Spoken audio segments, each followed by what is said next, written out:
What's happening? Happy Monday. Drew, the Sales Playbook Builder, here to bring you a Model Monday. I just finished up on the elliptical and wanted to share with you this model that I had built called the First Sales Hire Matrix.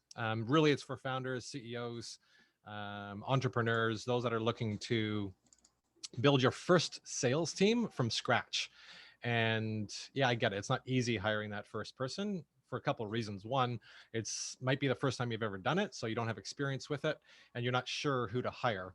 The second piece, maybe you didn't come from a sales background, so you're not even sure what to look for in that first sales rep. So when you get it right, it's an awesome fit, and you have that first sales rep. They're a good fit with your customers, they're a good fit with your culture, and they're also a good fit for that growth of your team. So a few things to think about when we're looking at that first sales hire. So we got two different axes here. We have the x-axis, which we're looking at is, I have different to similar, and we're talking about sales motion. And when I talk about sales motion, think about if you're a SaaS company and you have a lead come in, you have a discovery call, and then you have a demo call, and then proposal, and then they close. So that's a sales motion. So a sales rep could have a similar sales motion to that, or they could have a different sales motion. So they might have a lot of experience, but they sold enterprise, which was a 2-year long sales cycle. And there was no discovery and demo calls, but it was all in-person visits and preparations and proposals and working with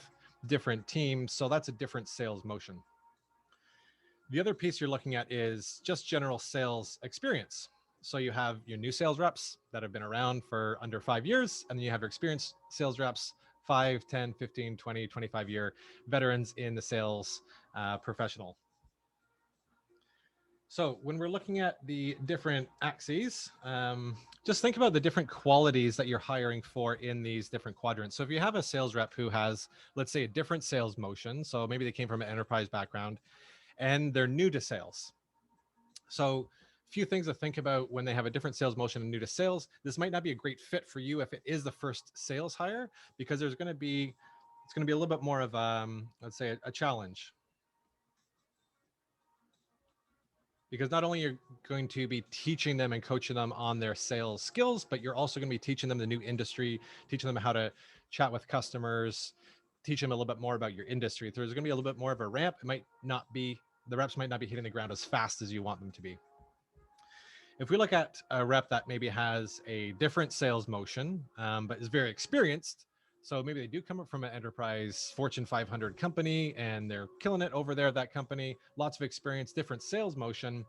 Now you're going to have to kind of reteach them, shake off those old cobwebs, reteach them your industry, your background, your customers, how you've won in that scenario. So it might be a little bit more, let's say, time from you. So they might do really well from a sales perspective, but they might not know your product, know your industry, and know your customers. So there's going to be a lot of time for you as a founder, the CEO, the entrepreneur, ramping them up in terms of being able to have really great conversations with your customers. The other two quadrants, let's take a look at, let's say, a new rep with similar experience.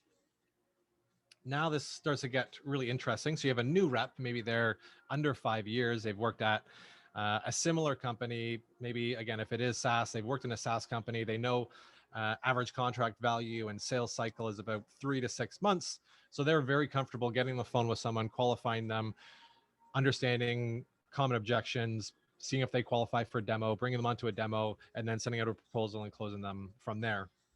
So this might be a good fit if you are looking for, let's say, it might save you a bit of money in the hiring, but you also want to think about the coachability of these reps.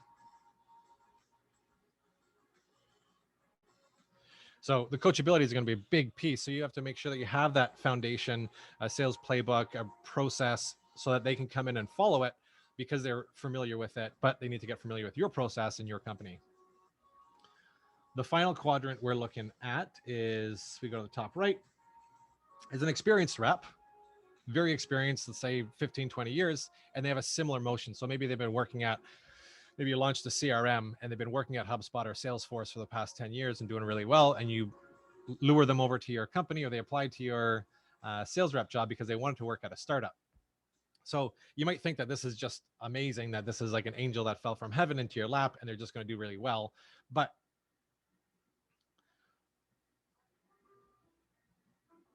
it's different. It's very different. So you think of a sales rep coming from a Fortune 500 company. They have brand, they have training, they have playbooks, they have established metrics, they have a history of sales, they have leads, they have just everything really to prepare them. And when they're coming into your startup, sure, it might be a similar sales motion they've experienced, but they might not have experience in startups. And they're going to have to come in as a first sales rep and not just sell, but they have to also establish processes, build playbooks, help you with feedback on product market fit, on new features, on ideal customer profile, all these things that they're not used to doing. They're used to going out there and executing the sales strategy, where you might be building that strategy as you're growing. It might be a little bit more difficult for them to fit in. So